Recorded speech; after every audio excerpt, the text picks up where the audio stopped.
I mean, when I met with a designer, like an interior designer for the store, the first thing she did was ask me, he's like, well, can you find me music stores that you want to be like? And I said, none, zero. I don't want to be like any of them. I want to have a little bit of like a saloon vibe. I want to have a little bit of I want it to be not like a typical experience. So that kind of outside the box thinking is refreshing for this industry. I mean, we're spent so much time looking introspectively and backward that it's just, we're not doing ourselves any favors.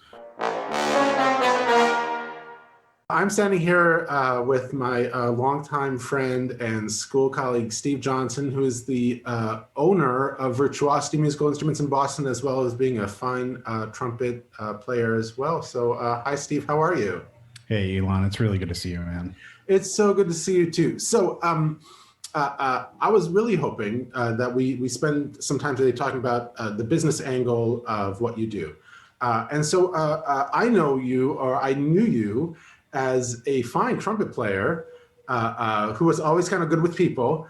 And then like next thing you know, I know time goes by and we lose a little bit of touch. And then you pop up owning a music store in Boston. What, 7 years later or something. And so what did that transition look like for you?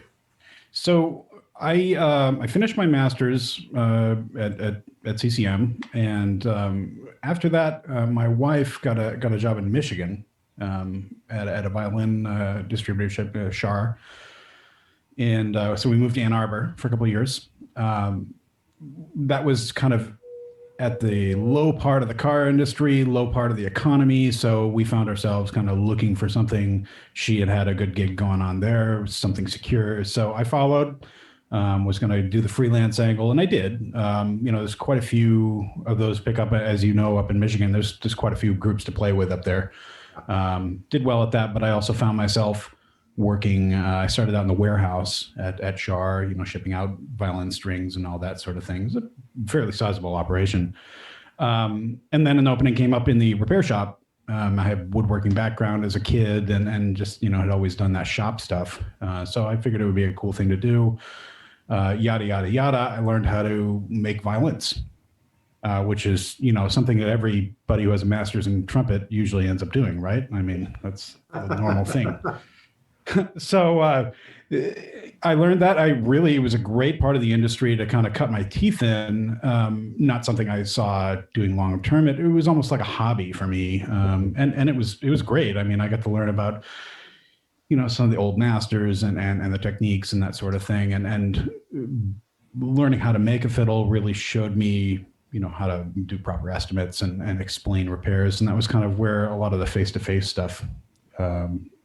For me in the customer end of the business anyway, started. We were able to land some key accounts, the Henry Ford Museum and some sort of things while I was there. So it was really a great kind of introduction into this side of the industry, because I had no real thought of ending up in that side of the industry. So we were there for a couple of years, and then I got accepted to the doctoral program at BU. My wife and I are both from New England, so it was kind of a move back home for us. And I did 3 years of a doctoral degree. I didn't quite finish, but some other opportunities came my way while I was there. Like an opportunity to work for another shop in town here, doing data entry. Was able to kind of quickly excel at that and find a lot of opportunities for improvement, shall we say, in their kind of inventory system. And then one thing led to another, and here I am running the store in Boston for that company, as well as kind of working with their outlet stores in New York City and Hartford. I left that position and took a couple years at another part of the industry doing some outside sales work. And the opportunity came, I was approached by somebody to say, hey, look, we really don't have a professional instrument outlet in Boston anymore. What do you think? Would you have the resources to get it going? And me, as a student loan riddled college student, formerly just recently kind of stepping away from the academic side of things. It's like, okay, well, I don't know how this works. So I spent the good part of a year taking meetings with the Small Business Administration and their nonprofit wing called SCORE, which is kind of a counseling thing that retired CEOs will meet with you and help you develop the business plan and eventually hook you up with the lenders. So we worked on that, and I was able to kind of get some good data figures together, and one thing led to another, and opened the store up in 2015. And it's kind of been up from there. I mean, it's certainly a stiff learning curve, but I've had the background in performing, I've had the background in repair, I've had the background in inventory, and then administrative part of this business. So it was kind of I had the skill sets kind of waiting in the wings, and everything came together all at once.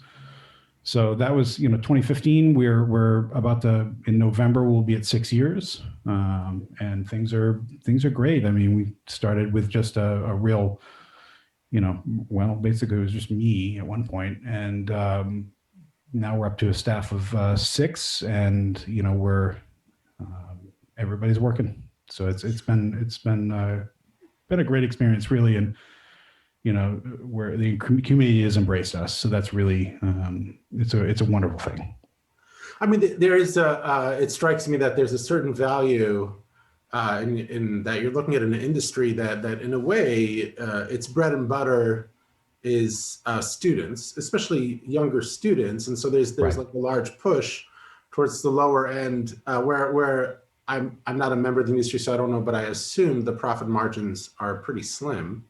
Especially if you're looking at like rental instruments and things that and you kind of decide to go maybe in that direction, but focus in a different direction. So it seems like maybe there's a smaller market, but also less competition. In a way, maybe I'm wrong. No, there was a niche for us. I mean, there are in most towns, including the Boston metro area, there are quite a few people doing the rental game and that sort of thing. Which is important, don't get me wrong. But really, the pro end of things requires a little bit of a different approach, I think, and a little bit more risk, obviously.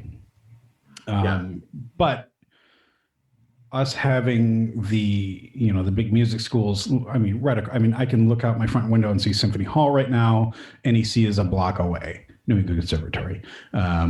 Berkeley School of Music is right up the street. So we're unique, and I've had many manufacturers and vendors say, there's nobody in the world who has a location this convenient to schools like this.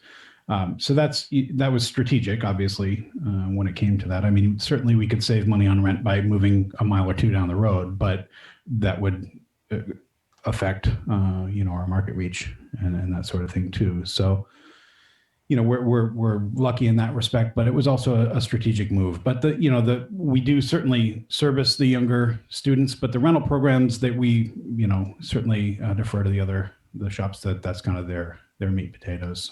We kind of stay put here and work with. We do have some schools that we work with, but for the most part, it's the pre-professionals, professionals, and advanced high school players who come to see us. Wow. Well, I mean, okay, so there's a lot of follow-up questions I want to ask, but I'll start with, you mentioned you have 6 employees, which is, by the way, it's incredible. And I can share that I do, so I do like a very small bit of publishing, and I do a very, little bit of kind of the occasional contracting, and it's pure joy, for me when I get to pay another musician.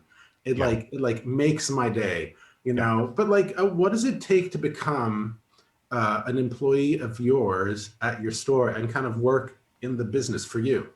It's a lot of it is about connection.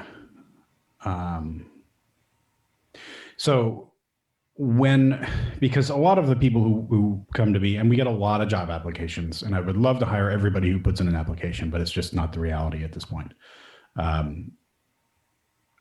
9 times out of 10, the people that are applying are current customers. So what I've done in the past, the last 3 or 4 rounds of interviews that we've had to do, is my wife does the interviews for me. I hand her a stack of resumes and I schedule them, but I don't say anything. And that kind of gives me an objective set of eyes. I mean, she knows what I'm looking for in an employee, which is connection. I mean, I think it's very common now that some people just don't have the verbal communication skills that are required. Well, even so, people get incredibly awkward and just don't know how to read other people. And maybe that's a product of the digital age that we're in. Maybe that's a product of something else. But that being said, I mean, music is all about communication and connection. So that's part of the deal too. Obviously I'm looking for somebody with a working knowledge of their instrument and possibly other instruments. The ability to adapt and to learn how to think on their feet. I mean, part of the interview process last round was one of my manufacturer's reps happens to live in town, and I had him kind of secret shop our candidates and kind of give them, what I wanted for to push and see how they reacted and that sort of thing. And so that's part of it. And it's all part of that kind of dovetails into being a good musician. I mean, if you're going to sit there and watch the tuner and say, well, I'm in tune, then, that's just not going to happen. I mean, do you remember when we were doing Scheherazade and we sat on stage and we were tuning and we were all like, wait, that doesn't match up? And it's like, yeah, well, it's in tune though. So, I mean, that I'll never forget that. That was an intense tuning session for us. But that's the sort of thing. Is like, don't be afraid to address the issues head on. That's the sort of thing that you're looking for. And I'm going to add to that really quickly is that maybe because I have like my kind of like publisher hat and I have my little trombone book or whatever, but I just don't think tuners are that useful. It's a reference. It's nothing else. You gotta have a pair of ears that work too. Yeah, well, presumably, but I will acknowledge that like if you trained that pair of ears playing in school ensembles, depending on the school, obviously, but in most schools, like good luck to you. Yeah. Like that's really tough. Yeah. Sorry, schools. So like you're looking for connections and understanding of the instrument and reading people and employees. And an understanding of the field, but you're not necessarily looking for like, a virtuoso trombone player to sell trombones. You're looking for somebody with kind of a more well-rounded, or maybe not. No, obviously I want them to be able to perform at a high level too, because some of what we do is demonstrating. But I think the bigger thing for me is to have somebody who can teach, because a lot of what we do here, I mean, half of the sales situations that we're in turn into quasi lessons. And it's not because the people don't know what they're doing. It's because we're relaying information, and maybe that's a better way of putting it. Instead of just do this way, it's allowing them to know what different components do and how they can achieve different results. It's more of a kind of an advisory role, but to have that ability to diagnose and recommend is what a teacher would be doing anyway. So that's what I kind of look for. I mean, everybody here at one point or another, and most of us currently have a student or two, and it's not for any other reason that we enjoy it. I mean, at this point, I don't need to teach because I have enough to do, but it really kind of keeps my brain engaged that way, and it helps keep me grounded, I guess is a good way to putting it. Plus I enjoy watching people succeed. I mean, just like anybody else. I mean, you want your colleagues around you, you want your community everybody comes up when musicians are successful, the music community is successful. I mean, that's really what we like to see. And I'm gonna just comment because I'm allowed to on my own platforms to say that like I think we do very poorly at seeing the music world holistically as performers. Yeah, it's very blinders, narrow-minded. How am I going to be better? How am I going to get this job? And that's yeah, community encouragement is big, and even in the retail part of the business. I mean, yes, I am competing against a few other shops that have similar business models, but I'll tell you what, I've probably spoken to most of them on the phone over the last year a bunch of times, just checking on how they're doing, if there's anything we can do to help each other, because if they're in trouble, then ergo I might be in trouble too. I mean, there's a lot of good to be had by reaching out and keeping each other, and I'm sure it's the same with you. I mean, you're not competing against your other base remote colleagues across the country. I mean, they're colleagues, and maybe you're going out for the same job at some point, but at the end of the day, if you want to go get a beer with them, they're going to have a beer with you. I mean, that's the name of the game. Yeah, and I'm going to just say that every time I go to an audition, I leave just completely mesmerized with people's playing. Like the stuff that I hear through the wall is incredible, and it's especially like special when I meet somebody that I haven't known before and I hear them play and I think that they're just absolutely awesome. And so like, even though I've gotten the lightning has struck me 4 times now. I certainly don't take that for granted, and I certainly don't take my colleagues for granted. I really think the level on the field is absolutely astounding. Yep.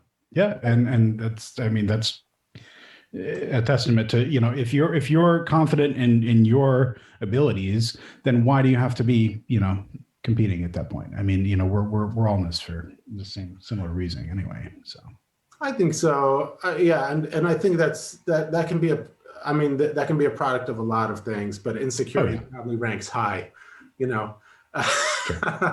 So when you approached the business side of things, it's really interesting. I did not know about this Small Business Administration program SCORE.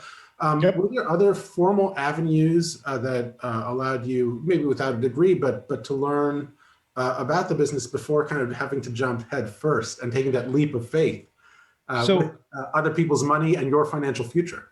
Right. Yeah. Well, I did have a lot of on-the-job experience coming up. I mean, I grew up. I got a job as soon as I could. I wanted to earn my own money, and and that's something to be said about learning how to have a job. It's one of those things that there are some people that are graduating college that just haven't worked a 9 to 5, or haven't worked in a situation where you're expected to show up, do a task, go home and do it again the following day. And there's a lot of, sometimes there's a steep learning curve for people in that.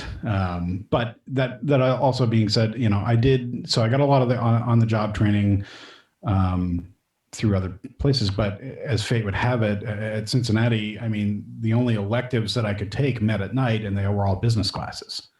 So I had taken a bunch of business classes, and whether it was subconscious or not, it just kind of seeped in, and that was very helpful when I started thinking critically about a business plan. And this, it was like, well, I've actually kind of done this, not really knowing exactly the lesson that was taught, but it made sense to me. In 2019, I was selected. I was one of 20 selected in the state of Massachusetts to be a part of the Small Business Administration's Emerging Leaders Program. Wow. Which so they select. There's some criteria that have to be met. But they pick 20 people to take. It's a 6-month intensive, kind of an MBA style course.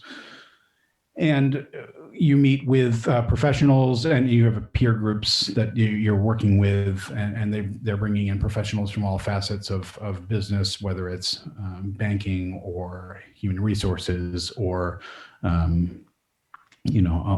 kinds of other parts of the industry, to meet with you and just improve your overall healthier business. And I will say that I learned, I refer to it, hourly, if not daily. It's one of those things that it was really quite invaluable for me. It was, you have all these ideas, but just to be able to assemble them and be able to work with live examples. So we're not working out of a textbook saying, widget A versus widget B. We're saying, okay, so let's all take a look at, Steve's company, and what can we change here? What can we do better? What is maybe hurting? And it was a real reflective point for me, because we were at that stage where, well, do I take a risk and hire another employee, or do I, just barrel through and burn myself out? And so that was the sort of thing where it was incredibly valuable to us. And it was good networking too. And again, we talked about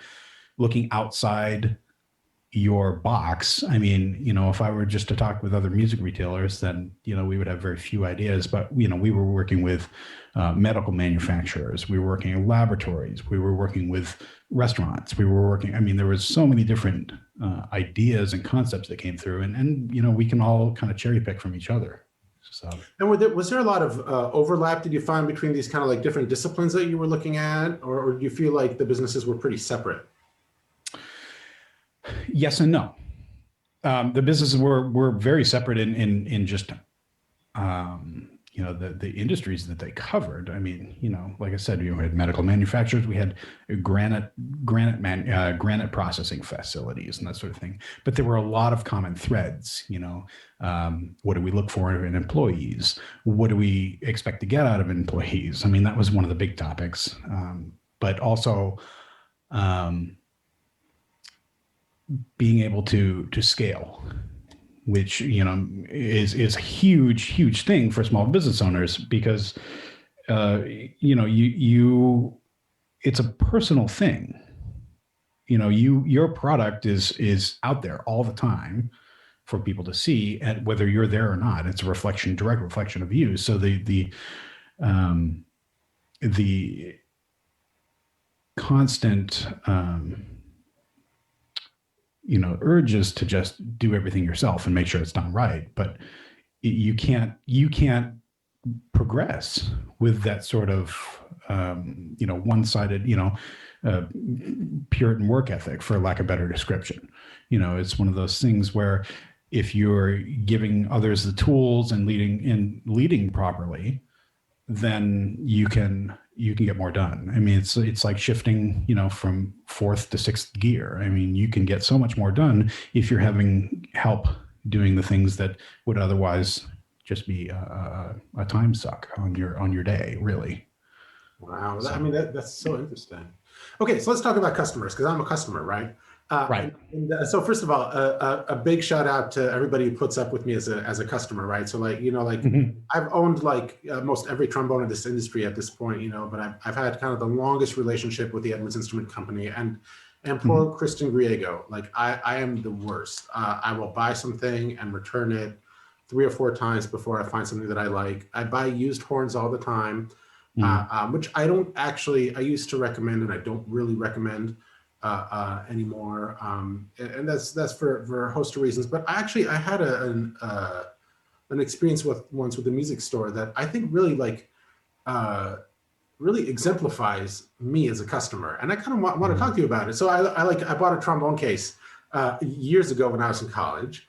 And I talked to the person on the phone, and they said my trombone would fit, and it didn't. And so I sent it back, and they expected me to pay for shipping, and so I was just like, I was poor. Yeah. But I paid for shipping. I was just like, I'm not holding on to this. I gotta, I can't use it. I gotta get rid of it, but it's like I can see it on both sides now. Like the poor kid at the store that was selling this to me, they can't be expected to know every single trombone model, and what, and at the same time, I'm kind of like, I was poor, and that $30 in shipping or something, that sucked. That was totally. That was like a week of food, and so I can be picky, and sometimes it's with reason, and sometimes it isn't. But how do you deal with that because you're on the other side, right? You're the person with the consumer. Right. So, I mean, yes, I am on the other side, but I've been on your side as well, and that's what we try to keep in perspective here. Is how would I feel if I got a case and somebody had reassured me that it would fit, and then lo and behold, no, that doesn't fit. Somebody once told me, and I repeat this all the time, there's a difference between selling professional instruments and selling instruments to professionals. So our job and this may be unique to us because of the clientele we normally deal with, but we try to treat everybody the same way. All you deserve a ton of respect as a musician, because I mean, everybody go watch Elon play Meat Salad. I mean, you'll know. So it's we're in an advisory role, and if you feel something, then obviously what you feel. We're not gonna be here to second guess you and tell you that no, that's not quite right, because your opinion is yours. What we can do, and what we try to do, is use both fact and empirical evidence to help. So if you come to me and say, well, this instrument projects this way because of this, and I say, okay, well, maybe it does for you. What are you using for a mouthpiece? That's the first question. You try to get to the bottom of why that feels that way to you, rather than refute it, because what good does that do? It does no good at all. So, there are, and if you'll notice on some of the product review videos that we do on YouTube, there's very little opinion. Maybe it's, I like this. I think it responds well because this, but rather it's saying this is a dark instrument. We have a spectrograph that we put up and say, okay, here's what the sound spectrum looks like on this. It's showing more dark, more low overtones and high overtones, and there's a spike here, which explains why we feel that this is brighter. Rather than saying, oh no, it's too dark, it's too bright. It's everybody. There's a different scenario for everything. I mean, there are some really oddball conversations that we've had, and people have ended up with random gear, but it works. But our job is to kind of, make the shoe fit as it pertains to you, and not as it pertains to our perception of the things. So, and that's kind of a really verbose way to say that, we try to tailor everything to a unique player, because, if I were to play on the same setup as you, I'm not going to sound like you. I mean, not for that. Yeah. And the same thing. I mean, yeah, okay, you want to sound like you want to sound like Tom Rolfes? Okay, here's what he plays. You're still not going to sound like Tom Rolfes. Sorry. But and my analogy to that is, if I go and buy the same size basketball sneaker that Shaquille O'Neal used, I still can't dunk. I mean, it just doesn't work. So, the equipment thing, it's our job to know, the stats and the applications in the professional realm of these things, and why they work in those situations. So, for example, somebody at the Metropolitan Opera versus somebody at, like a smaller hall, like maybe, I don't know, name a smaller venue. Well, like Cleveland's room. Perfect. Very different. Perfect. Good. So with the Met, there's a projection consideration. You're going to need something to get up and out and over to be heard. And in Cleveland, you may need something a little bit that steps that back just a touch, because otherwise it's not going to sound the same. I mean, you remember when Cincinnati, we go out to Carnegie, they'd get these reviews like, where did the sound come from? Well, it's like, well, they're playing in a cave at home currently. So, they've been swinging a heavy bat, so to speak, for the whole season. I mean, that old hall would have done great as a barn. It would have done perfect. Well, they used to have horse carriages go through there, I think. So it kind of was a barn at one point. that wouldn't surprise me. Okay. So first of all, we depend on instrument manufacturers, both of us, and specifically for me, like I make my livelihood on something that somebody else put together. And I'm obviously Edwards Instruments I've been working with for a long time. I own a Shires bass trombone that's great. I have a Bach bass trombone that's in my shop taken apart right now, and I like it still, but I need to put it back together. And I have these instruments, and so really a big shout out to them, because I mean these people are hurting in this pandemic. I think more than any other part of the industry, except for full-time performers and freelance performers. Yep. But like, what are things in your mind that these manufacturers are doing well, and what is maybe something that manufacturers could look at what they're doing and do better? Well, I'll answer it with one response. There are two things that really help with my relationship with them, and it's communication and consistency. Those are the two big things for me. If there's a problem, it needs to be communicated and it needs to be rectified. We can accurately represent a product for what it is if we know what it's going to be and we know when it's going to be. So those are the two big things that I look for, really. The product is what it is, and back to our previous thing. I mean, everything is designed to do a certain thing, as long as it is consistent, and I'm being accurately portrayed to me. No problem. No problem. We can take the salient features from anything and really just kind of match them up with anybody. When things start changing for unknown reasons, and we have failures in either workmanship or consistency, that's when issues arise, and that is. For us, we take it personally. I mean, yes, we want to make the sale, but sometimes I'd rather not make the sale and earn somebody's trust when it comes to that sort of thing. So if somebody, we try to be open and honest with everybody without being exposing ourselves to libel or slander. I mean, we're not, that's not our bag. I mean, we certainly have opinions, but we try not to let that affect what we're recommending to people. But for me, if company X says, hey, Steve, look, we have to change the tooling a little bit on this bell, it may affect the way that it plays. Okay. So if I know that, then I can use that information, and maybe it's a great change. Maybe it means that it's going to be better going forward. I mean, a lot of times that's the case. But as long as I know that, then I can get ahead of any, potential roadblocks that are in the way. So that's really it. And I try to, stay in good touch with the people I work with. It's a two-way relationship. I mean, we talk about it as a provider, customer, manufacturer, customer, that sort of thing. But it's really, we're doing two parts of the same transaction. Yeah. So, and three parts when you include the customer, the end user. Okay, can I ask a follow-up to that? So the question is going to be, so I'm going to set up the question here for a second, but the question is going to be like, where does China fit into this, right? So like as a consumer, kind of what I'm seeing is that China can mean a lot of things. You know what I mean? Like I have tried a handful of good instruments, usually auxiliary instruments that come out of like kind of mass manufacturers. There's small boutique manufacturers.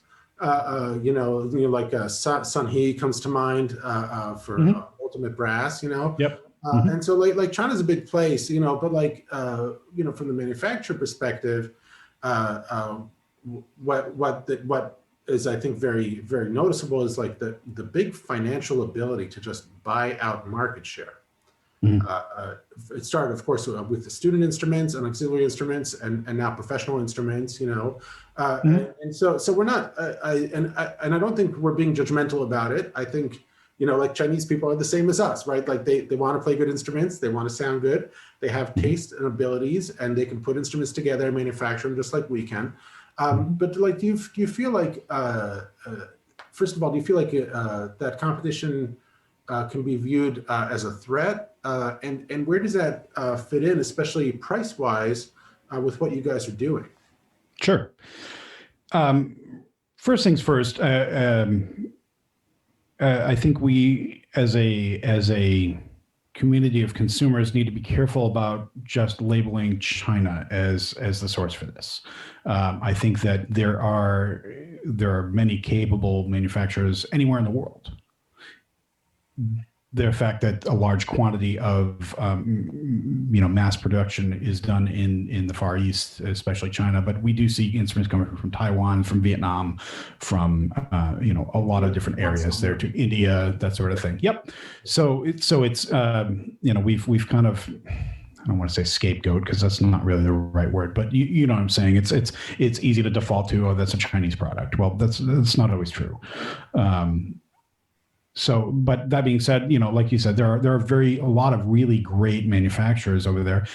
what it really boils down to is, what are you willing to invest in the product? So for me, most of the instruments that we carry are made by, either domestic or small scale international manufacturers. And the reason I choose to do that is because, number one, I can have a working relationship with a person and not just a very, very large company. I mean, when I order from Edwards is a great example. I mean, Kristen is a real great guy to work with, and Lexi obviously is always immensely helpful there as well. So it's a relationship that I've built with them over time, and I can be open and honest about if there's if I have a question or if I need something a little bit more custom, and I can rely on that being done expeditiously and without having to worry if it's done right, because I know it's going to be done right. And a lot of what we do is based on if I can, stand behind the quality and stand behind the warranty too, because warranties are there for a reason, but 9 times out of 10, if somebody's offering a warranty that's an extensive, you're not going to have to use it because they're willing to stamp that on there. And that's speaks volumes to me. The accessory market is a little bit of a different story. I mean, a lot of cases are made, in the Far East, which, certainly as long as they're made in a fashion, and again, it's about what you're willing to invest. I mean, if you have somebody who's paying, $10 a case, you're going to get a $10 case. I mean, that's really, what it boils down to.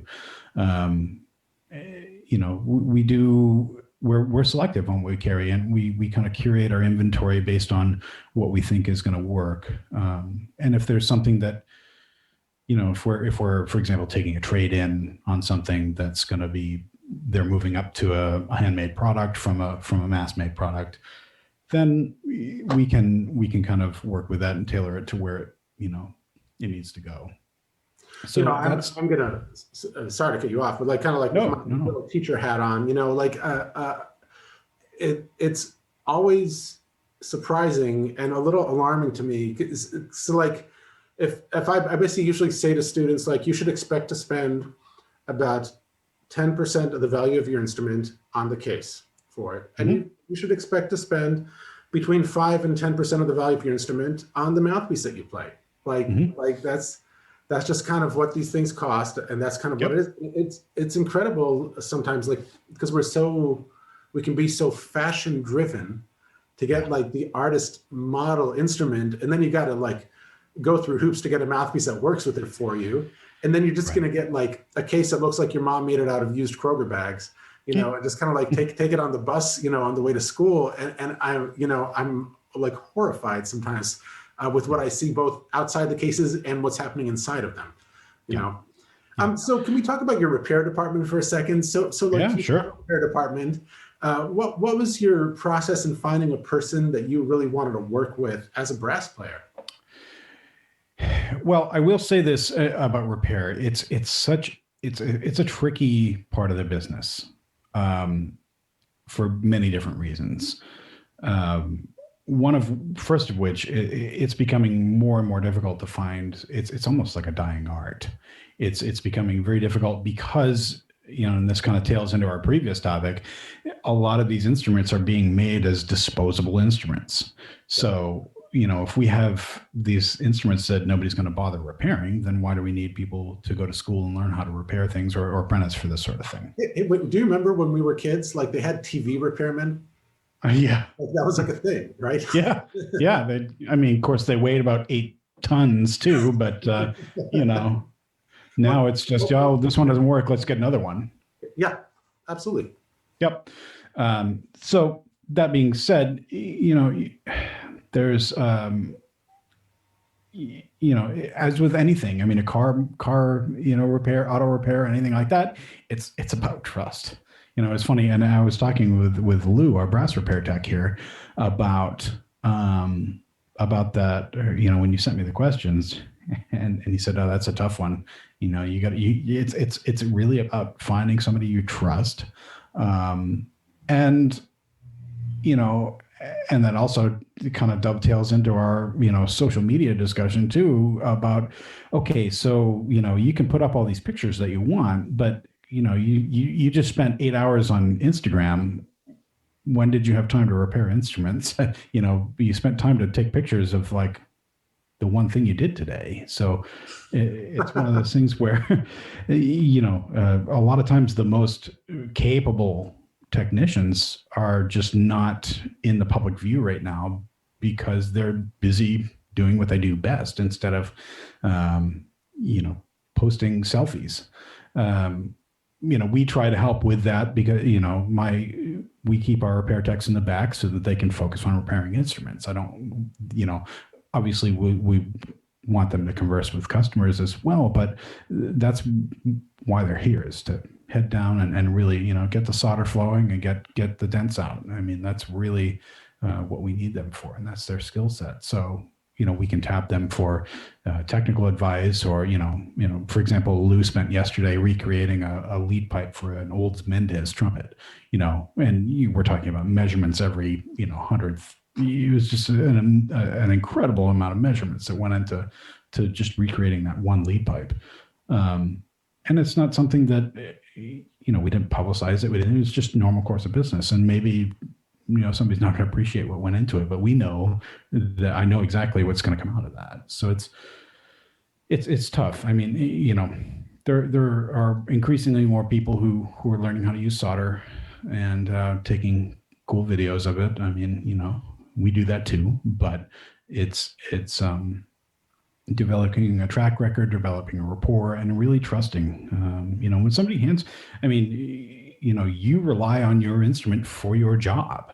So when you hand that off to somebody, it better be right, and there have been, in the industry, we hear all these stories about scapegoating, about, well, you didn't take care of your instrument, that's why I couldn't fix it. I was like, well, that's kind of a cop out. I mean, our job is to be open and honest about what's going on in the back here, but at the same time, it's our job to fix it, or admit that it's, not fixable, or so there's lots of different things. I mean, if somebody comes in with grandpa's old cornet that has a market value of $300 and we hand them an $800 bill, boy, don't we look like a bunch of jerks,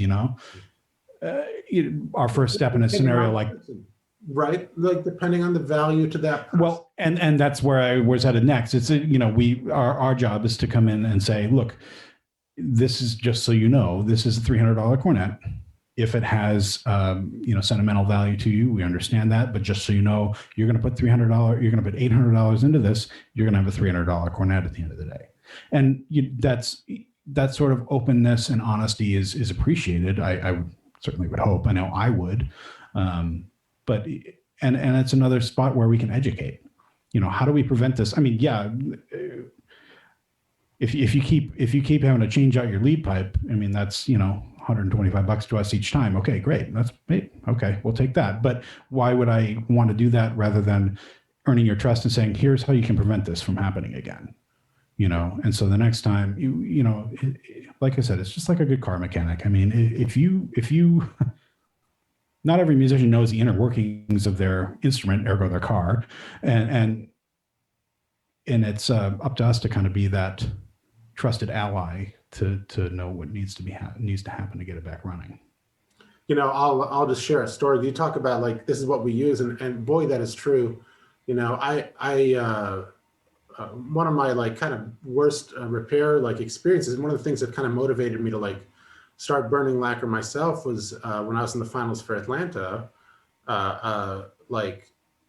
brace that I had fixed not 3 days earlier, like fell clean off my horn. Mm-hmm. And it's like I took it to a store that was recommended, like it wasn't in Atlanta, it was in another major city that I was working in at the time. Mm-hmm. The person went into the back and he came back and it was all shiny and pretty. And it seemed to play fine. And then like I have to go on stage with like an instrument that isn't put together. Right. And I mean, I'm not saying that that's why I didn't win the gig. Like I still played fine. Like it's like there's always, your body figures it out, but boy, it's like the last thing I wanted to have to think about. But Yeah. I'll share that, sorry to cut you off, but like, as No. I'm taking advantage of my own platform, is that like, I do burn my own lacquer, like I do small repairs myself, but boy, did I learn that there's certain things that I just, I take to professionals and people Hmm. who are very good at what they do. Hmm. And I work with Graham Middleton, who's a manufacturer and repairman, and you all have your repair technicians, and it really seems like the technical side and the artistic side of that particular side of the business for what we do is so important that really having a very experienced person is just like, it's hard to put value on that. Yeah.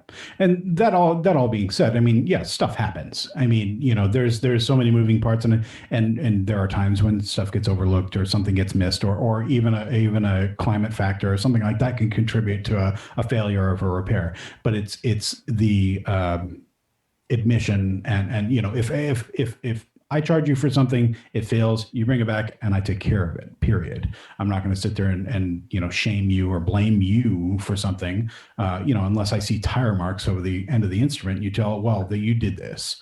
It's just not. Number one, it's not conducive to the client relationship, and it's it doesn't do anybody any good, really, to be honest with you. So, and that kind of ties back into what we talked about before with your trombone case. Somebody told you that was that. Well, I can tell you without a doubt that if that had happened here, we would have been paying for that shipping, because that's on us. And that all kind of everything that we're talking about here dovetails into one metric that we look at all the time here, and that's called lifetime value of your customer. So there is unfortunately, it's a dollar amount, but there's a metric that shows me the lifetime value of my customers, and that's based on the average sale per repeat customer.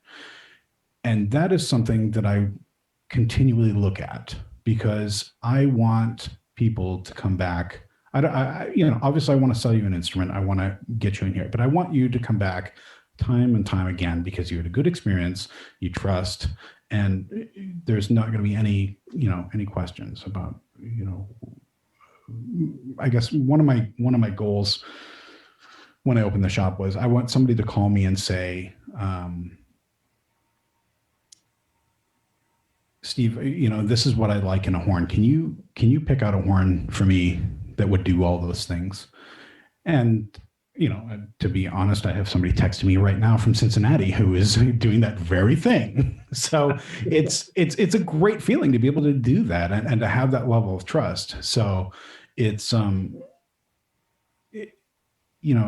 guess that's just really what it boils down to. Is it's a relationship, and it needs to be cultivated, and it needs to be looked after. Yeah, and frankly, I know, like, we get like a little uncomfortable with money, but like, Yeah. you have to make money. Well, that's the big thing is, but there are two different aspects of that. There's price and there's value.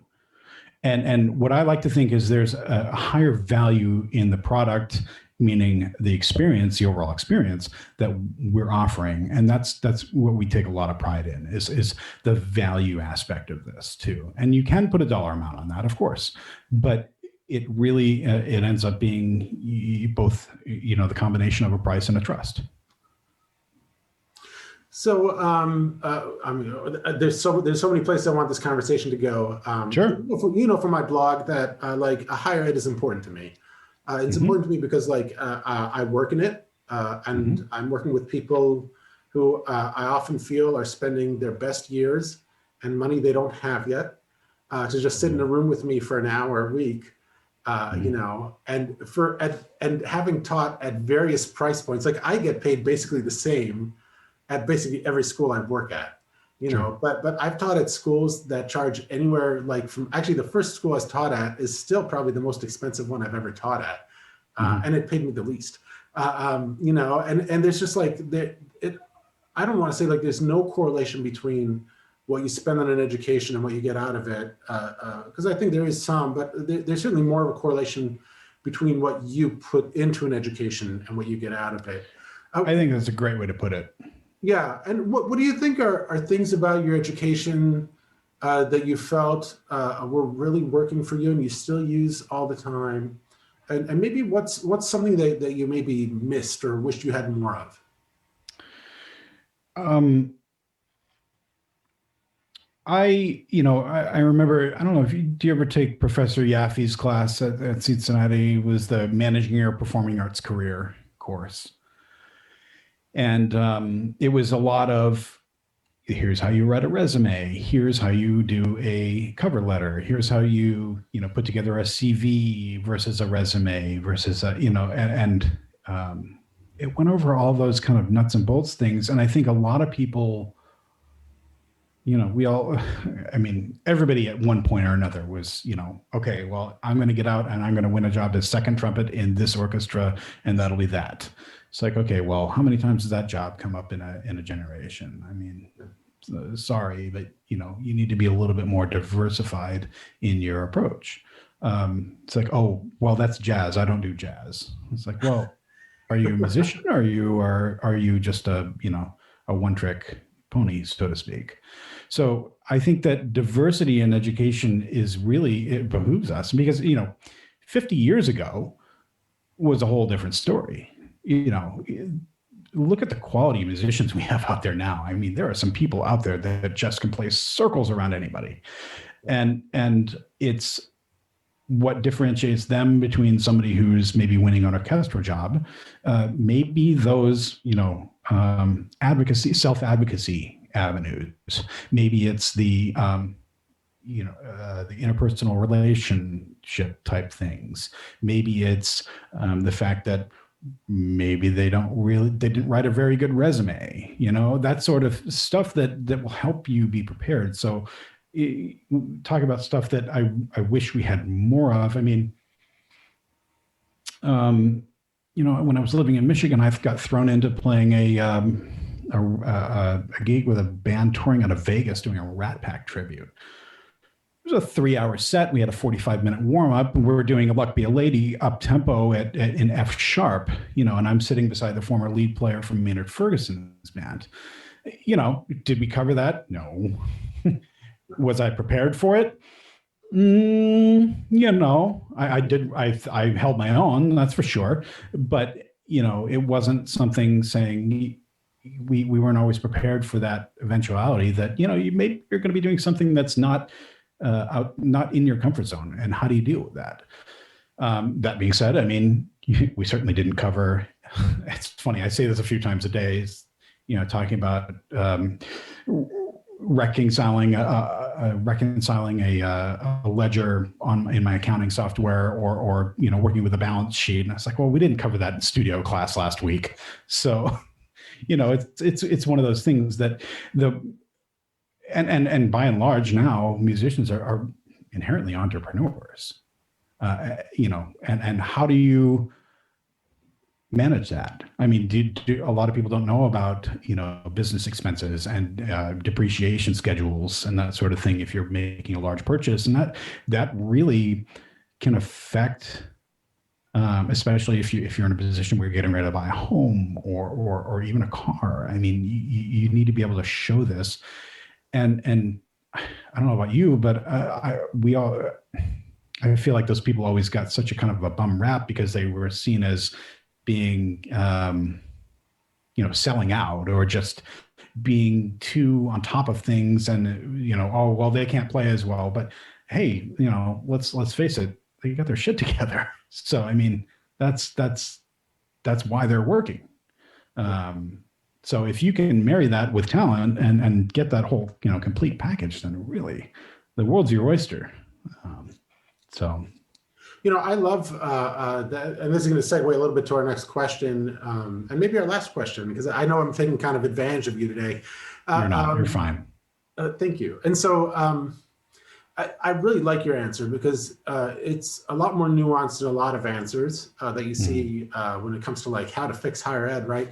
And it's also more realistic. And I'll just comment that for me, I don't think we need classes in notation software. I don't think we need classes in video editing or sound editing, because frankly, these incredible software engineers did all that work for us in a lot of ways. Like the entry into those fields really doesn't take much. But You know, I'll kind of take off on that. I think it can be, maybe if it's part of a bigger course. I mean, we can have a class dedicated to something like that, or maybe if you need to take a, like an online course about that, or there's information out there on how to do this stuff. If you want professional advice, then seek it, obviously. But I don't think we need to develop, because in that respect, I mean, and I'll share a quick anecdote from Byron Stripling, who's a tremendous lead trumpet player, former of the Basie Band, and is out there doing the great things.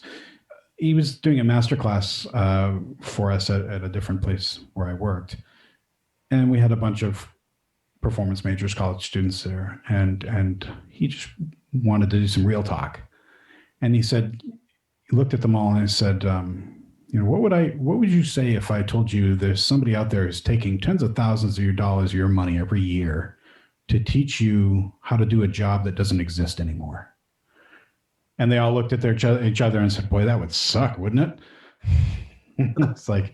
He's like, guys, and that was his way of saying, you need to, certainly take the lessons from what's old and then use them for what's new, and to push yourself. I mean, people don't go to art school to learn how to copy Da Vinci. They learn the techniques that Da Vinci used to push forward, and that's. And here I am talking about an old-fashioned brick and mortar, retail situation, but we are using kind of the old school and pushing forward with, the new part of things. We've got our live streams that we're doing. I've got a lot of data analytics that I do behind the scenes. I mean, it's not just arbitrary, put it out there, they'll come and buy it situation. There's a lot of thought that goes into everything, and, frankly, a lot of math that goes into it too, because you got to know your stuff, because you can't afford to just have dead stock on the wall. Amen to that. And so since we're talking about it, make the business for me, please. The business argument for having live music at your store. I tune in like a couple of times a week, and it's wonderful. And the level of what you have. We see you awesome. There. Yeah, it's so. Well, first and foremost, it's a community thing. We are a part of the greater music community. And to say that, kind of taking from where we were with the higher education thing, so if I graduated from, X school and I was using my music degree to, my performance degree to run a successful retail operation, am I a success or am I a failure? I mean, so I'm not playing in the New York Philharmonic, but I was trained to do something in that respect, but I'm using it in a different way. So, people who go to school for economics aren't all economists. They use it for something else too. And okay, so they're successful. So that's, one way to think about it, because, and it all contributes to the greater good for the industry itself. So if the industry succeeds, we succeed. Whether I'm on the performing end of it, whether I'm on the retail end of it, whether I'm on the administration end of it. There's so many different ways to make this go, and it's I think it's kind of a disservice to a lot of people. Leave school and say, well, I'm I didn't quite get into Dallas Symphony. Well, that doesn't mean you're a failure. It means that you're gonna contribute other ways. So. Can I actually say two things about that really quickly? Because this is actually a very important conversation to have. And the first thing is that I try to say this as much as possible, like, as long as you're paying rent, you're a success. Yep. that is sure. A hallmark of a successful musician, right there. I really feel that, but like also like I think there's like a little bit of like anti-intellectualism that's kind of hidden in this kind of like group griping about music school. Like, this is knowledge that we use. You don't have to play Monteverdi to use the knowledge gained by listening to him, because every other person whose music you playing listened to Monteverdi at some point. Sure. You know what I mean? We're all part of this, and like we cannot like getting less knowledge as a way to fixing our training is not going to be the way we fix our training and get better and more successful and more prosperous lives. Right. Yep. And I couldn't agree with you more. I think it's really, a way to do that.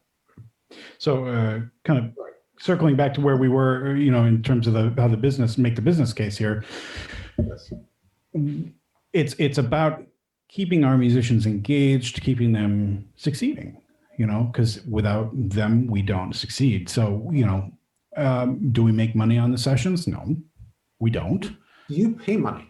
We pay money right now we're inviting people to come play and allowing them to use our space for free. So yes, I'm paying money for rent. I'm paying money for my employees to be here. And it is, and we've seen a great outpouring, and yes, we'll get some marketing exposure out of that, which is great. I know the exposure word is a 4-letter word in the music industry, but it actually has done some good things for our marketing presence and our digital footprint. Yeah. But the more important thing is that we show people that we care about our clients and our customers, and we want to make sure that they have an outlet and a place to play when there's no other venues. I mean, they're putting up their Venmos and their PayPal accounts to have people contribute, and some of them have done very well, and we support that. And the setup that we're talking on right now was another product of the quick conversion to digital when things shut down, because we knew we wanted to still have that face-to-face interaction. So the business case for it is to stay relevant and to keep our musicians relevant, because without them we are not. So it's one of those things that and like I said, we've had some very grateful people, and it's worked out. And we've got some other great ones here. I think on the 24th we've got Max Siegel coming, which is going to be a lot of fun. And we've got a lot of people who are asking. I think we're booked through June at this point. So by that time, we may be opening back up. But will we continue the live stream? Yeah, probably. It's been great. I mean, we're having a lot of fun. And some people that we may have otherwise not been able to connect with. So, well, listen, without you, we are not as well. Like we all really do depend on each other.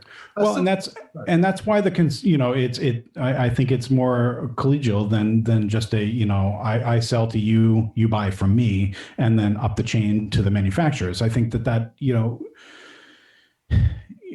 obviously we've all had situations where somebody's trying to sell us a used Volvo that may or may not run, and that's inherently disingenuous. Sometimes it just feels disingenuous, but that's why I don't have a problem saying, well, do you really need to change this, because you may be able to fix this with something else. And again, it boils back down to trust. I mean, I trust them, they trust me, and everybody plays a concert, and there we are. Well, I mean, it feels like trust is such a great place to leave this. The service that you provide in bringing high-end musical instruments to a downtown area, to where students can play them and try them and experience them before spending money, to where professionals can do the same. In a brick and mortar situation, when the entire world is kind of going in a different direction. I mean, the courage that it shows, the trust that it shows in your customers, and hopefully the return trust in you from your customers. And of course, the repair shop being a part of that. Really, it's so impressive to watch, and really just a big congratulations to you. Well, thanks. I mean, and likewise to you. I mean, it's always nice to see people that we have encountered and throughout our developmental years, and in here as well. It's just we love seeing these people succeed, and whatever that means to anybody. That's success is what you make of it. And I'm some of the other people that we were in school with. I mean, there's people in the administrative parts of the New York Philharmonic now. There are people that are doing something totally different in the medical field, and that's great. And I think 9 times out of 10, they've continued to be either supportive or contributing to the musical community. So when it comes down to it, it works out well for everybody. Yeah, Absolutely. Mhm. Well, Steve Johnson of Virtuosity Musical Instruments, downtown Boston, Massachusetts. Thank you so much. Yeah, of course, Elon. Thanks, man.